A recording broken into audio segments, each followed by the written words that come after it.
સુરતની નવી સિવિલ હોસ્પિટલમાં કેથ લેબની શરૂઆત થઈ છે। આ કેથ લેબ શરૂ થતાં મધ્યમ અને ગરીબ વર્ગીય લોકોને સરળતાથી સારવાર મળી રહેશે।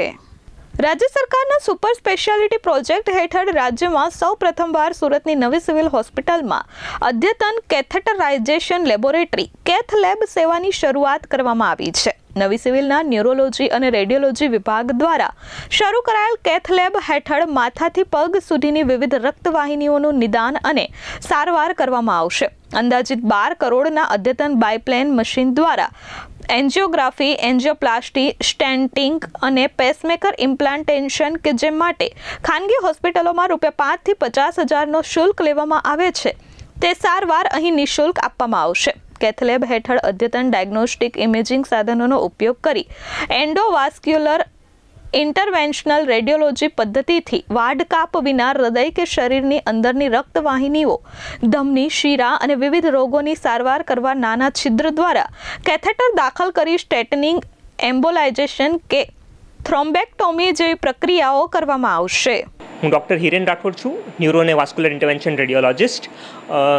સુરત સિવિલ હોસ્પિટલની અંદર અમે હવે કેથ લેબની સર્વિસીસ કેથ લેબ શરૂ થઈ છે, તો એના લાભ અર્થે હવે પેશન્ટને એન્જિયોગ્રાફી અને ન્યુરો અને વાસ્ક્યુલરની બધી પ્રોસિજરો આપણે ત્યાં સિવિલની અંદર થઈ શકશે।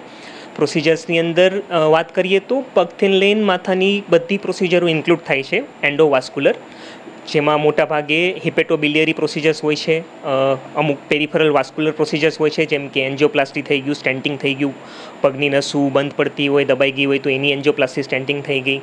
પછી અમુક રિનલ ઇન્ટરવેન્શન્સ છે કે જેની અંદર કોઈ નસની અંદર ફૂગો બન્યો છે, એન્યુરિઝમ બન્યું છે તો એનું કોઇલિંગ છે, એની માટે ફ્લો ડાયવર્ટર કે એ સર્વિસીસ છે તો એ બધું પણ શક્ય બનશે। એના સિવાય ઓન્કોલોજીની અંદર કે જે કેન્સરના દર્દીઓ છે તો એમાં અમુક પેશન્ટની અંદર જેમાં અમારે નસની અંદર જઈને દવા આપવી પડતી હોય છે, કીમો એમ્બોલાઇઝેશન અમે બોલતા હોઈએ છીએ, તો એ બધી સર્વિસીસ પણ હવે સિવિલની અંદર પોસિબલ બનશે। એન્ડ ટાઈમ સાથે અમે અમારું આ સ્પેક્ટ્રમ ઇન્ટરવેન્શન રેડિયોલોજીનું સ્પેક્ટ્રમ અમે વધારીને જેટલું બેસ્ટ આપી શકીએ પેશન્ટને એવું કરવાની અમારી કોશિશ રહેશે। Bureau report S24 news, Surat.